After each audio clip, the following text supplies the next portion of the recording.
Assalamualaikum dan selamat sejahtera. Terima kasih kerana masih sudi menonton channel Cikgu Ju. Okey, apa khabar anak-anak murid cikgu hari ini? Sihat tak? Cikgu harap semuanya sihat-sihat sentiasa. Dan yang paling penting, haruslah sentiasa bersemangat untuk belajar. Okey, baik. Pada hari ini cikgu akan terangkan tentang tajuk seni catan. Apa yang dikatakan dengan seni catan? Dalam pendidikan seni tingkatan 5, kamu akan mempelajari tentang seni catan, aliran dan gaya, pelukis dan juga contoh-contoh karya tersohor. Okey, jangan tidak melengahkan masa. Jom kita melihat slide yang seterusnya. Semasa di tingkatan 4, kamu telah mempelajari beberapa aliran seni catan yang muncul antara abad ke-14 hingga abad ke-19. Aliran seni catan ini terus berkembang dengan kemunculan beberapa aliran lagi sepanjang abad ke-20 hingga ke hari ini. Kelahiran tokoh-tokoh seni catan dengan hasil karya yang hebat terus mewarnai bidang ini. Seni catan pada abad ke-20 hingga masa kini berkembang pesat dari Eropah hingga ke Amerika dengan berbagai aliran dan juga gaya. Setiap aliran tersebut mempunyai ciri-ciri tertentu dan boleh dilihat dalam karya-karya yang dihasilkan. Contoh aliran yang utama ialah Fauvism, Expressionism, Cubism, Surrealism, Expressionism abstrak, seni pop dan juga seni op. Okey, baiklah. Kita perkenalkan dulu seni yang pertama. Aliran yang pertama adalah aliran Fauvism. Aliran Fauvism terkenal pada tahun 1900 sehingga 1910.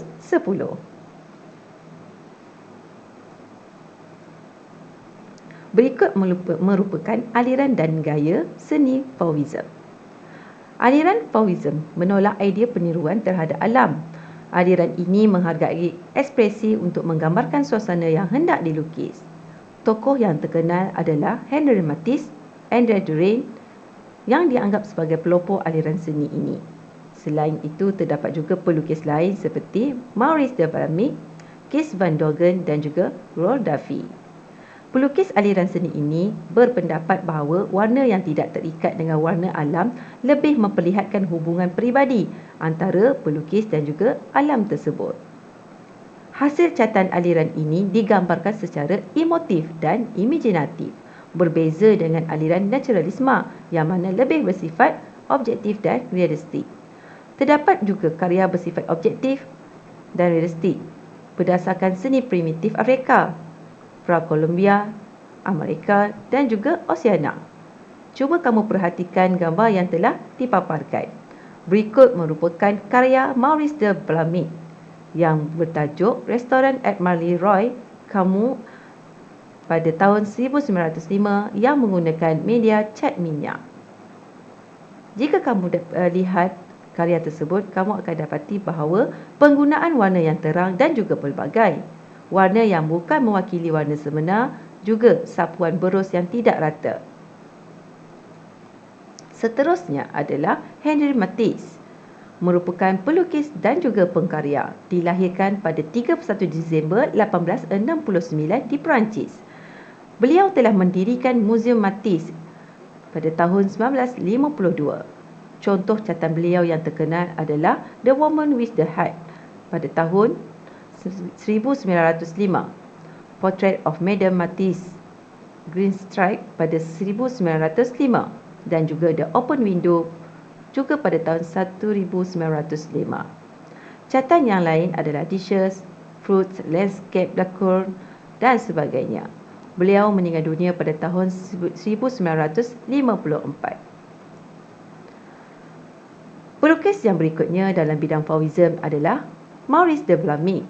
Dilahirkan pada 4 April 1876 di Paris, Perancis. Terkenal dengan catan landscape. Okey, kamu lihat gambar di sebelah tu, itu adalah contoh karya Maurice yang bertajuk The Scene at Cateau pada 1906 yang menggunakan cat minyak. Beliau meninggal dunia pada tahun 1958. Pelukis dan pengkarya berikutnya dalam bidang Fauvism ialah André Derain. André Derain telah menghasilkan satu catan yang bertajuk The Lessons, The Voice, The Drying Sails pada tahun 1905 menggunakan cat minyak. André dilahirkan pada 10 Jun 1880 di Perancis dan meninggal dunia pada tahun 1954 di Garches, Perancis. Okey, setelah kamu ketahui tentang aliran Fauvism, mari kita tengok aliran seterusnya, iaitu Expressionism pada tahun 1905 sehingga 1925. Aliran Expressionism berkembang sepanjang akhir abad ke-19 dan awal abad ke-20. Aliran ini bermula di Jerman oleh pelukis Ernst Ludwig Kirchner, Erich Heckel dan juga Carl Schmidt Rottluff serta kumpulan De Bright di Dresden pada tahun 1905. Kebanyakan karya aliran ini menggunakan warna yang terang dan dramatik bagi menyampaikan mesej. Mereka menolak ciri-ciri tradisi klasik catatan berasaskan realism. Seni aliran ini adalah manifestasi perasaan dan keresahan emosi pelukis. Hasil karya menggambarkan luahan perasaan secara spontan dan bebas. Hal benda seringkali mengalami perubahan bentuk, dilebih-lebihkan atau diubah untuk menekankan aspek pengalaman emosional. Kadang-kadang tidak ada imej yang jelas dan lebih bersifat organik. Pelukis juga menolak peniruan terhadap alam. Pelukis dan pengkarya dalam aliran Expressionism yang pertama adalah Edvard Munch. Dilahirkan pada 12 Disember 1863 di Norway. Contoh catatan beliau yang terkenal ialah The Screen pada tahun 1893, Springtime 1913. Catatan lain ialah The Dance of Life pada 1899 dan sebagainya. Beliau meninggal dunia pada tahun 1944 di Oslo, Norway. Selain itu, Wassily Kandinsky di antara pelukis dan pengkarya dalam aliran Expressionism.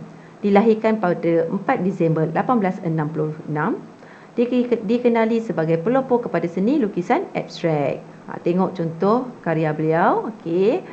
Dan beliau meninggal dunia pada tahun 1944 di Perancis. Okey, ini contoh karya beliau. Seterusnya adalah Paul Klee, dilahirkan pada 18 Disember 1879 di Switzerland. Contoh catatan beliau yang terkenal ialah Cat and Bird pada tahun 1928. Okey, tengok kat sebelah tu adalah salah satu contoh karya beliau. Okey, yang menggunakan cat minyak. Paul Klee meninggal dunia pada tahun 1940 di Switzerland. Okey, tadi kita dah pelajari tentang Fauvism, Expressionism. Sekarang kita akan masuk kepada aliran Cubism. Mari kita tengok apakah sejarah, apakah aliran, apakah tokoh dan juga karya dalam bidang Cubism. Aliran Cubism merupakan antara aliran yang sangat berpengaruh pada awal abad ke-20. Secara amnya, istilah Cubism merujuk kepada semua gaya abstrak geometri. Kena ingat ya, kalau sebut Cubism ni dia merujuk kepada abstrak geometri. Aliran seni ini dipelopori oleh Pablo Picasso dan juga George Baroque. Contoh pelukis aliran seni ini adalah Bernard Lager, Max Singer dan juga Albert Gleis.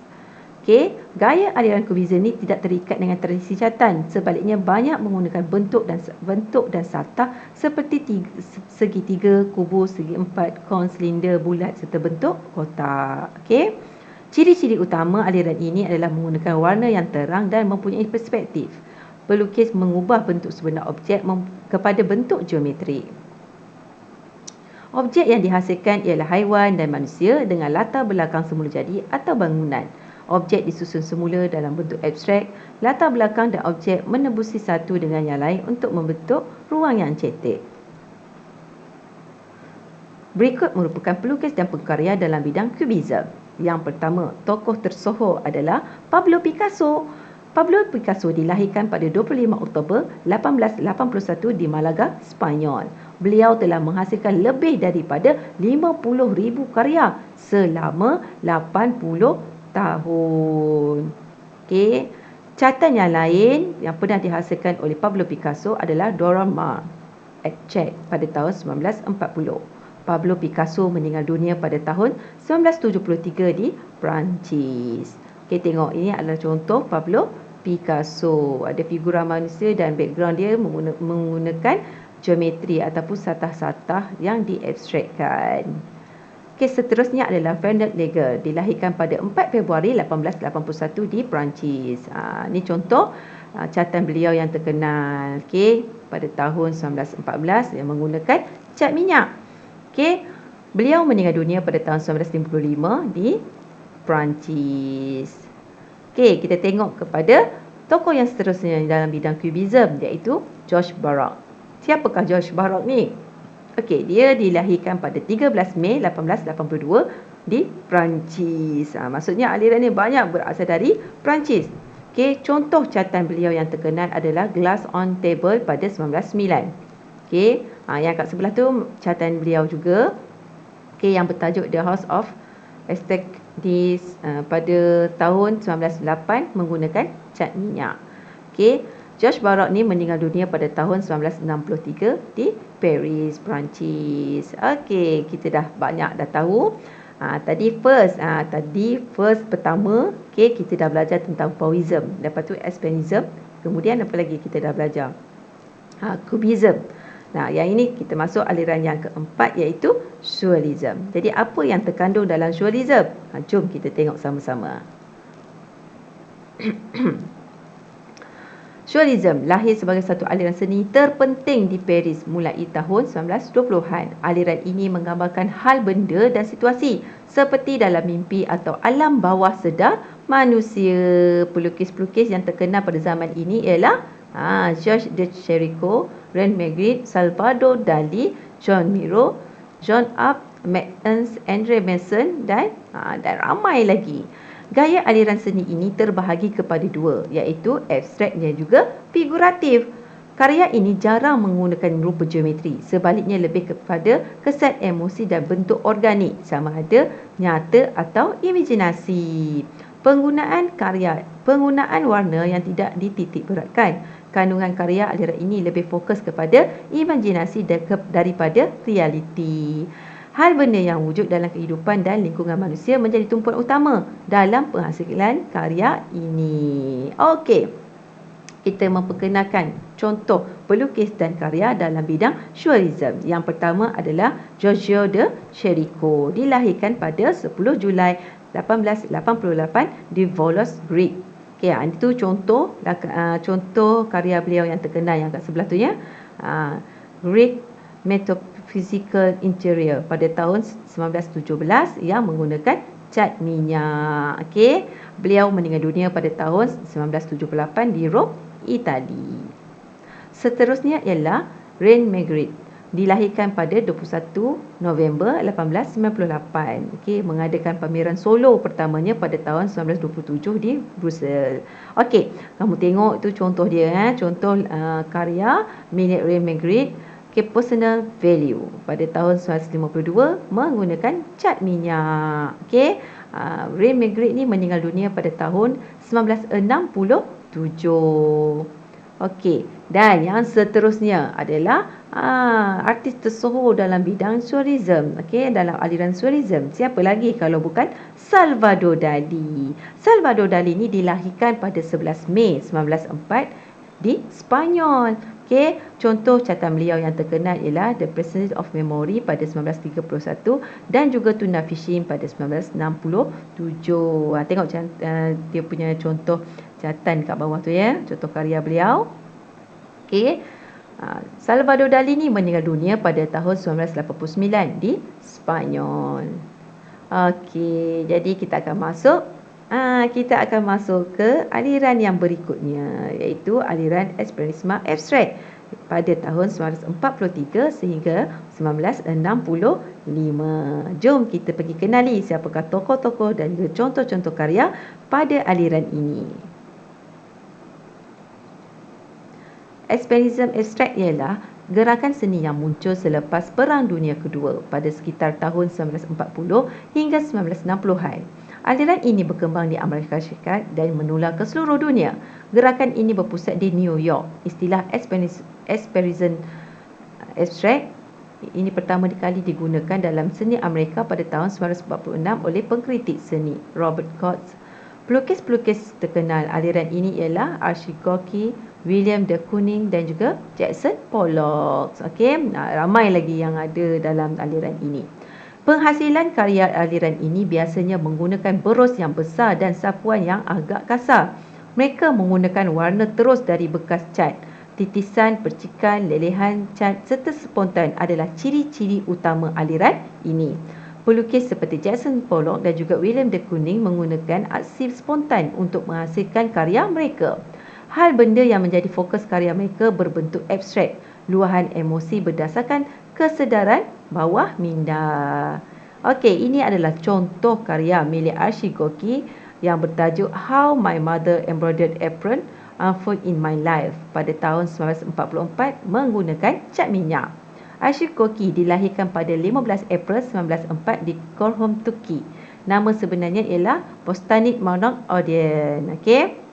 Beliau meninggal dunia pada tahun 1948 di Amerika Syarikat. Seterusnya ialah William de Kooning yang dilahirkan pada 24 April 1904 di Belanda. Beliau telah berhijrah ke Amerika Syarikat pada tahun 1926. Kat bawah ni adalah contoh karya beliau yang bertajuk Excavation pada tahun 1950 yang menggunakan cat minyak. Juga Interchange pada 1955 juga menggunakan cat minyak. William de Kooning meninggal dunia pada tahun 1997 di New York, Amerika Syarikat.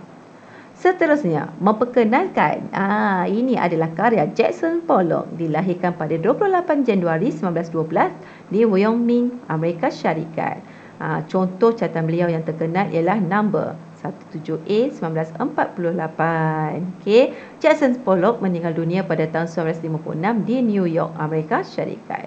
Kalau kamu perhatikan gambar yang telah dipaparkan, karya tersebut ialah milik Jackson Pollock yang bertajuk Composition with Red Throat pada 1950 yang menggunakan cat minyak, enamel dan juga cat aluminium. Macam mana? Penat tak? Okey, penat tak? Okey, sekarang kita akan masuk aliran yang seterusnya iaitu seni pop. Seni pop ni terkenal pada 1950-an hinggalah 1970-an dalam bidang catan. Jadi jom kita tengok sama-sama siapakah pelukis, pelopor dan juga karya-karya aliran seni pop. Okey, seni pop. Seni pop ni salah seorang karyanya adalah Robert Rauschenberg, dilahirkan pada 22 Oktober 1925 di Texas, Amerika Syarikat. Robert Rauschenberg dianugerahkan National Medal of Art pada tahun 1993 dan juga dalam Leonardo da Vinci World Award of Art pada tahun 1995. Robert Rauschenberg ni meninggal dunia pada tahun 2008 di Florida, Amerika Syarikat. Ini contoh karya Robert Rauschenberg, Retroactive 2 pada tahun 1963 yang menggunakan teknik collage. Selain itu, pelukis yang terkenal pada seni pop ini, pengkarya catatan yang terkenal adalah Andy Warhol. Andy Warhol dilahirkan pada 6 Ogos 1928 di Pittsburgh, Amerika Syarikat. Beliau memulakan kerjayanya sebagai pelukis iklan sebelum beralih ke seni halus. Contoh karya beliau yang terkenal ialah Turquoise Merlin pada tahun 1964, Michael Jackson Green 1984 dan banyak lagi karya-karya beliau. Beliau meninggal dunia pada tahun 1987 di New York, Amerika Syarikat. Seterusnya, pelukis dan karya dalam bidang seni pop adalah Jasper Johns, dilahirkan pada 15 Mei 1930 di Georgia, Amerika Syarikat. Kat sebelah tu adalah contoh catatan beliau yang bertajuk Outro 9, 1961 yang menggunakan cat minyak. Dah kita pelajari. Kita dah pelajari tentang aliran Fauvism, Expressionism, Cubism. Kita dah belajar tentang Expressionism abstract. Kita dah belajar tentang seni pop. Yang ini adalah aliran yang seterusnya iaitu seni op, iaitu pada tahun 1964 sehinggalah ke hari ini.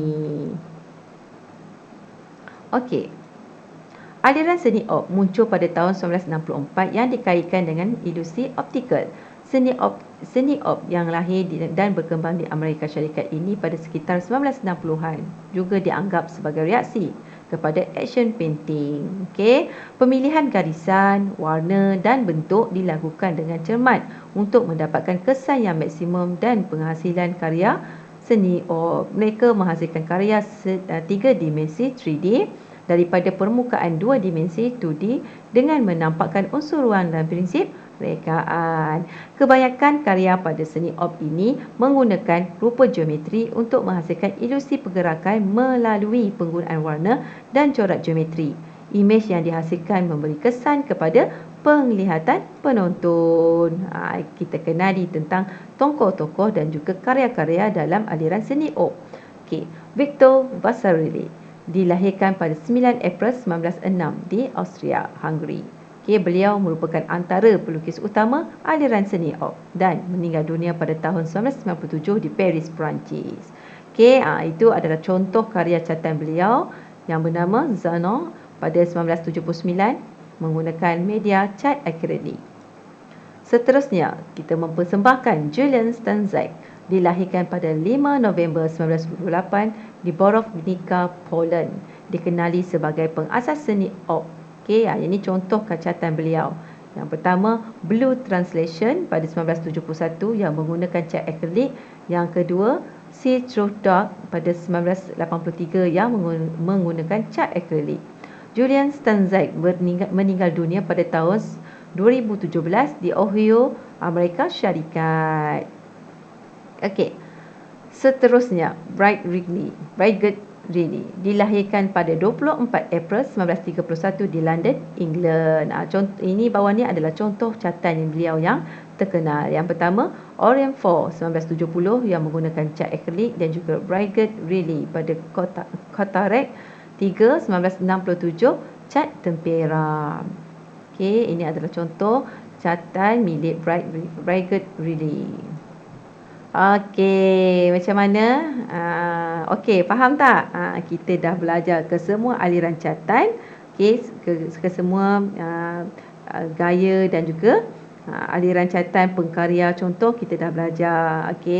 Untuk hari ini cikgu nak kamu sekadar membaca sahaja dulu, membuat revision tentang aliran-aliran catatan yang terdapat dalam sejarah dan juga apresiasi seni visual. Kita dah ketahui tentang Fauvism, Expressionism, Cubism, Expressionism abstract, seni pop, seni op. Kita dah belajar. Jadi cikgu nak kamu mengambil nota ringkas daripada setiap ciri-ciri yang ada pada karya di setiap aliran. Contohnya aliran Fauvism. Kamu take note tentang tokoh, buat pointing dalam bentuk mind mapping boleh, bentuk point pun boleh.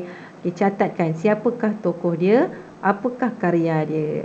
Jadi saya nak dalam bentuk mind mapping ataupun jadual, kamu terangkan tentang tokoh dan juga karya. Boleh tak? Kalau tak boleh, kalau rasa keliru dengan soalan, jangan takut, mesej cikgu personal, cikgu akan terangkan apa yang diperlukan. Setakat itu saja kelas kita pada hari ini. Moga kita akan berjumpa di lain hari, masa akan datang. Dan harapan cikgu semoga kamu duduk rumah, jaga diri. Itu saja pada hari ini.